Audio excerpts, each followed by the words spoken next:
എൻ്റെ പേര് ഷെഫിൻ ഫർഹാൻ. നീറ്റ് 2024 എനിക്ക് 691 സ്കോർ ചെയ്യാൻ പറ്റി. ഓൾ ഇന്ത്യ റാങ്ക് 3149 ഞാൻ ഒരു വർഷം ബ്രില്യനിൽ റിപ്പീറ്റ് ചെയ്തതാണ്. +1 +2 ഞാൻ കോഴിക്കോട് MSS പബ്ലിക് സ്കൂളിലായിരുന്നു പഠിച്ചത്. എൻ്റെ വീട് നിൽക്കുന്നത് കോഴിക്കോട് ജില്ലയിലെ പേരാമ്പ്ര എന്ന സ്ഥലത്താണ്. ഈ റിപ്പീറ്റ് ചെയ്യുന്ന സമയത്ത് തുടക്കത്തിൽ നല്ല ടെൻഷനൊക്കെ ഉണ്ടായിരുന്നു. പിന്നെ അവസാനമാകുമ്പം മോഡൽ എക്സാം ഒക്കെ എത്തുമ്പം പിന്നെ കംപ്ലീറ്റ് റിവിഷനൊക്കെ നടത്താൻ പറ്റി. പിന്നെ അവസാനത്തെ ഒരു 3-4 മോഡൽ എക്സാമിന് ഏകദേശം നല്ല ഈസി എക്സാം ഒക്കെ വരുമ്പോൾ നല്ല മാർക്ക് ഡൗൺ ആയിരുന്നു, റാങ്ക് നല്ലതായി പോയി. അപ്പോൾ പിന്നെ അവസാനം ഒരു പ്രതീക്ഷയൊക്കെ പോയ മട്ടിലായിരുന്നു. പിന്നെ അവസാനത്തെ നീറ്റ് എക്സാമിന് നല്ല എളുപ്പത്തിൽ എഴുതാൻ പറ്റി. 691 സ്കോർ ചെയ്യാൻ പറ്റി. സന്തോഷം. സ്റ്റഡി പ്രിപ്പറേഷൻ എന്ന് പറഞ്ഞാൽ ബ്രില്യൻറ്റിലെ വീക്കിലി എക്സാമിനേക്ക് കണക്കാക്കി ഓരോ ദിവസം എടുക്കുന്നത് അന്നന്ന് ക്ലിയർ ചെയ്ത് പോയി. പിന്നെ വീക്കിലി എക്സാമിനെ കണക്കാക്കി അന്നന്ന് തറവായിട്ട് പഠിച്ചു. ബ്രില്യൻറ്റിലെ എക്സാം തന്നെയാണ് ഞാൻ ഫോളോ ചെയ്തത്. അപ്പോൾ വേറെ സ്വന്തമായിട്ട് പ്ലാനൊന്നല്ല, ബ്രില്യനിലേക്ക് എക്സാമിനൊക്കെ തന്നെ നന്നായി പ്രിപ്പയർ ചെയ്തു. ഫിസിക്സ് അധികം NCERT നോക്കിയിട്ടില്ലെങ്കിലും ബയോളജി, കെമിസ്ട്രി നന്നായിട്ട് NCERT കംപ്ലീറ്റ് കവർ ചെയ്തിട്ടുണ്ട്.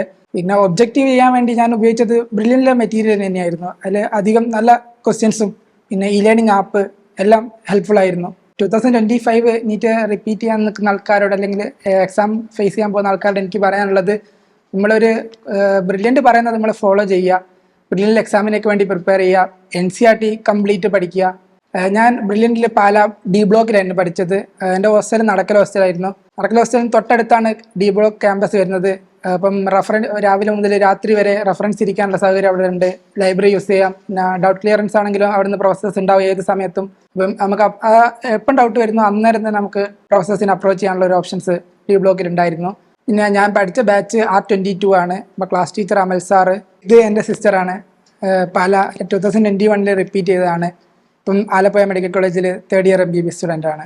ഞാനൊരു 4 years ബാക്ക് ബ്രില്യനിൽ പഠിച്ചതാണ്. ഇപ്പം ഞാൻ 3rd ഇയർ MBBS സ്റ്റുഡൻ്റ് ആണ് ആലപ്പുഴ മെഡിക്കൽ കോളേജിൽ. ബ്രില്യനിൽ ഭയങ്കര സപ്പോർട്ടീവ് ആയിരുന്നു ടീച്ചേഴ്സ് ആണെങ്കിലും. പിന്നെ അവരുടെ സിസ്റ്റമാറ്റിക് എക്സാംസ് പിന്നെ ക്ലാസ്സസ് ഒക്കെ നല്ല സിസ്റ്റമാറ്റിക് ആയതുകൊണ്ട് തന്നെയാണ് എനിക്ക് അങ്ങനെ ഒരു വിജയത്തിലേക്ക് എത്താൻ പറ്റിയത്. ഇപ്പം അനിയനും അതുകൊണ്ടാണ് ബ്രില്യൻറ്റ് സജസ്റ്റ് ചെയ്തത്. ഇവന് ഭയങ്കര ഹാർഡ് വർക്കിംഗ് ആണ്. ഓരോ എക്സാം കഴിയുമ്പോഴും ബ്രില്യൻറ്റ് നടത്തിക്കൊണ്ടിരുന്ന ഈ മീറ്റിംഗ്സ് ഒക്കെ അറ്റൻഡ് ചെയ്യുന്ന ഭയങ്കര ആവേശമായിരുന്നു. അപ്പം ഓരോ റാങ്കൊക്കെ വായിക്കുമ്പം അവന് ആ ഒരു പൊസിഷനിലേക്ക് എത്തണം, എപ്പോഴും അങ്ങനെ ഒരു ചിന്തയായിരുന്നു.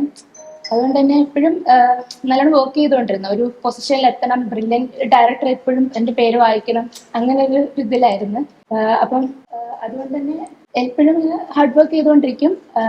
പിന്നെ അവരുടെ ക്ലാസ് ടീച്ചർ നല്ല സപ്പോർട്ടീവ് ആയിരുന്നു.